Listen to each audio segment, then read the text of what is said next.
Hey everyone, this is Joe, the Texas Rideshare guy. I'm coming to you from very cloudy and kind of cool, not too hot, Tyler, Texas. At my brother-in-law's house in Tyler.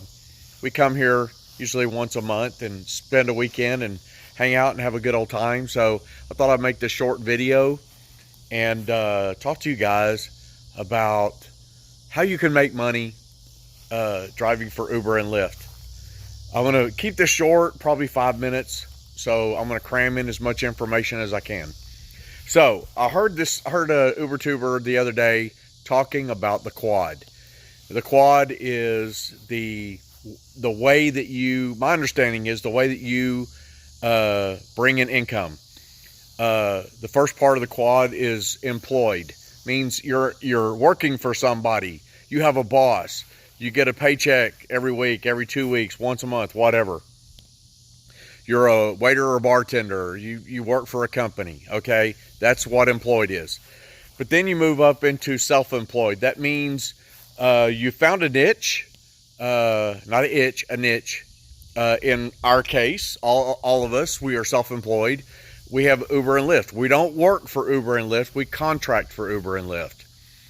And that's, you stay there and you're just going to hit a plateau. Your income level is going to be so much. In case in point, when I first got into this and I started saying that I was self-employed, not even realizing that I was really doing harm to myself.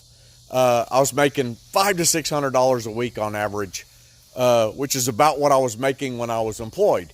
But I had freedom. I could take a day off if I wanted to, which would actually hurt me because I wouldn't have enough money to pay the rent and the bills.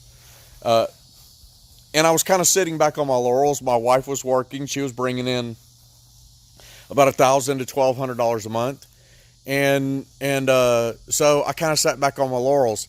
But then I started hearing people talking about being a business owner. And when I started looking into that, I started setting goals. I started setting a goal to repair my credit. I set another goal to buy a luxury sedan. I set other goals of what I wanted my income to get to. And I'm still working on my credit. My score is certainly not where I want it to be, but it's 150 points higher than it was when I started. I have credit cards now. That's cool. But I did get a luxury sedan. I got a 2016 Lincoln MKZ. I did meet my income goals at first when I started out. I didn't know what to expect. I was making $500 to $600 a week. Then I started setting my goal to like $750 a week. I started hitting that sporadically, not all the time. When I got my Lincoln MKZ 4 months ago, I started hitting $700 a week constantly. Just every week I was hitting it, and I really wasn't even trying. I think the reason why is I was qualified to drive Uber Select, Lyft Lux, and Lyft Lux Black. I started sort of marketing myself a little bit more to getting private rides, but I hadn't yet started my company. By the way, my company is called Tuxedo Black. I'm a black car business class type rideshare company. I got business cards made up, and I started passing them out to people that I thought would that my services would benefit, and I'm getting about 1 to 2 new clients per week. So I started meeting the $700 to $750 a week mark, and as I got my website up. By the way, my website is www.thetuxedoblackexperience.com. You can go on over and take a look at it. I started making more and more money. I'd hit 800, I'd hit 850, I'd hit 900. I started seeing it go up and up and up and up and up. And then so I thought, man, my goals are too low. And then see, that's the thing. There's these glass ceilings that you can't break through. You start hitting your goals and you start to realize my goals are too low. Well, that's what really happened with me. I started setting my goal to $1,000 to $1,200 a week, and last week I hit over $1,200. This week I hit $950, and I don't give any excuses, but I'm also not going to beat myself up. I worked really hard the last couple of weeks, and I was feeling a little bit of fatigue, a little burnout. And when I start feeling that way, I just back off a little bit. I decided I'm going to take an early day off yesterday. Yesterday was Friday, and we came to Tyler last night, and we're going to hang out and eat, drink, and be merry, and have a good old time. And Monday I'll be back at the grind again. So this week I hit 950. Am I disappointed? Heck no. I mean, it's $350 more than what my average was just a few months ago. So, I'm the sole provider of my family. My wife's not working. She's working on her resale business. We're getting ready to move. Our living expenses are going to go way down. The good thing is the living expenses are going way down and the income is going up. And that's the trend that I want to be on. I'm starting to see the light at the end of the tunnel. And so I'm going to go over, just touch briefly, go over what I talked about in this that I feel like will help you in your experience. If you're looking at this video, I'm trying to keep it short because I'm going to lose your attention if I go any longer.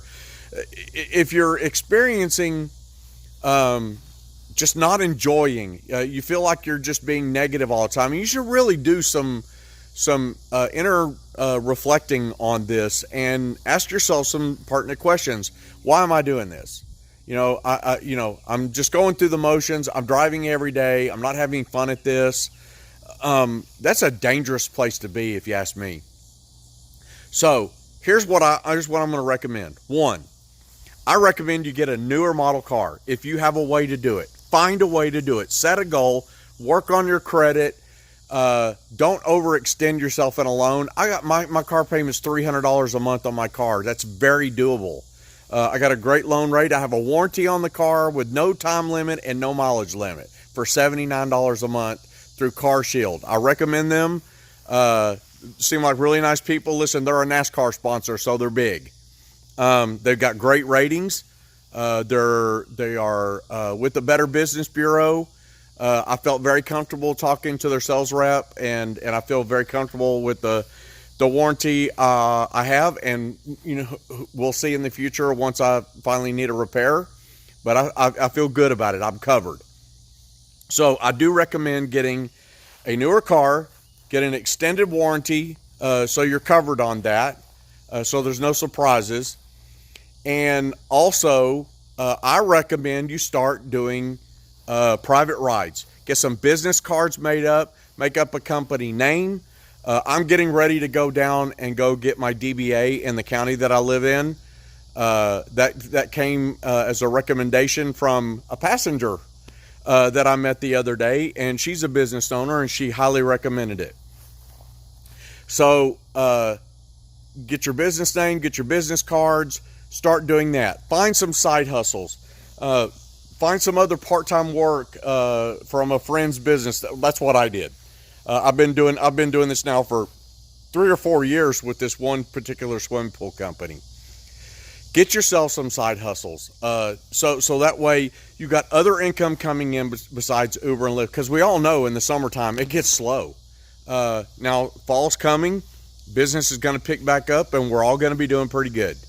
And also too, one of the best things I can recommend to you right now is stop complaining about Uber and Lyft.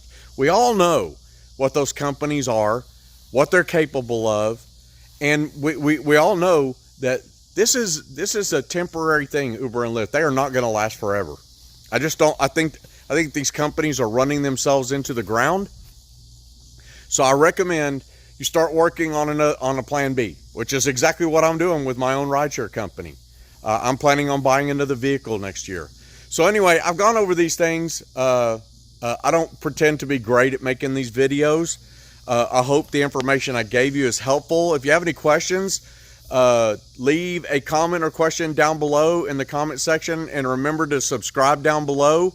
Until next time, this is Joe, the Texas Rideshare Guy. Peace out.